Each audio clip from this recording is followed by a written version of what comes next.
I talked with Sara Hsu for her insight on the BRICS summit. She's an associate professor of economics at the State University of New York in New Paltz. And I asked her about how inclusive growth can be achieved despite looming protectionist policies. Right. So I think inclusive growth and prosperity is really essential. These days, we see a lot of an increase in inequality among various countries in the world and between countries. And so expanding growth to become more inclusive is really essential. And for China, this is something that China has already done. In the 90s, it created some programs that would allow Western China to experience greater growth. It's also more recently implemented policies to improve on inclusive finance. And so China, we can expect China to be a leader on this front. And other countries, including the other BRICS nations and certainly also the other countries that were invited under the BRICS Plus initiative, this will also allow them to talk about how this is possible and what policies they can focus on to carry this out. In addressing the BRICS Business Forum, President Xi looks ahead to the next decade.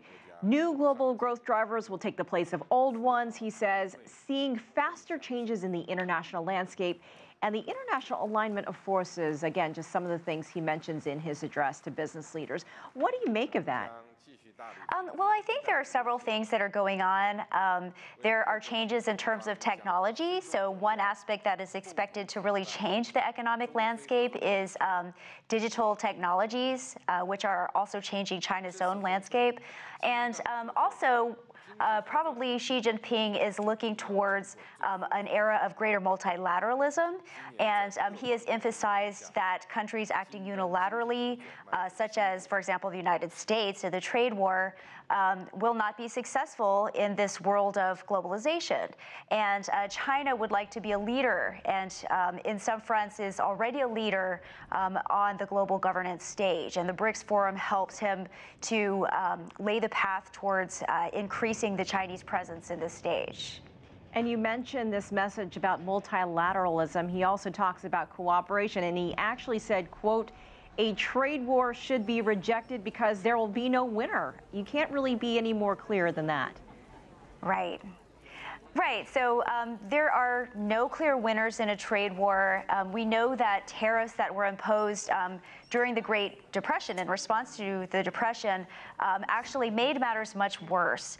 And the tariffs have been imposed in order for the United States to supposedly send a message to China to stop technology IPR infringement. But in fact, this is going to punish a lot of American companies doing business in China who have experienced the difficulties with this type of technology infringement, which they have stated.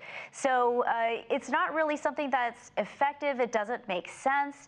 Also, in terms of the trade deficit, I think that U.S. President Trump fails to understand what a trade deficit is, that it's not necessarily a bad thing. And in fact, because China carries a lot of processing out for Asian supply chains, and it also carries out a lot of the manufacturing for American firms, the U.S. is only going to hurt itself. And, you know, this big topic of discussion, as you mentioned, Brazil, Russia, India.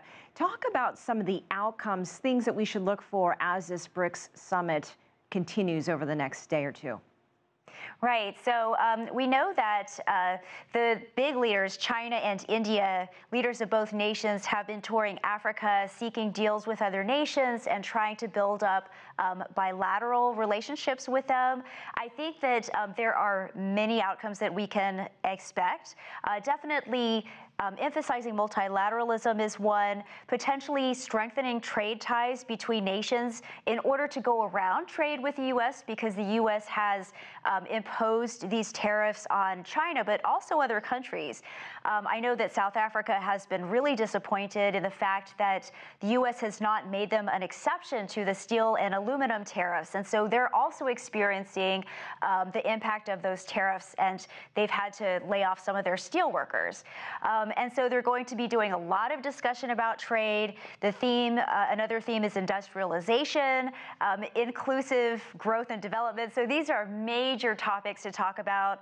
Deals can be made, and also just sort of thinking about the way that BRICS is going to go forward for the next decade is something that's going to be really important.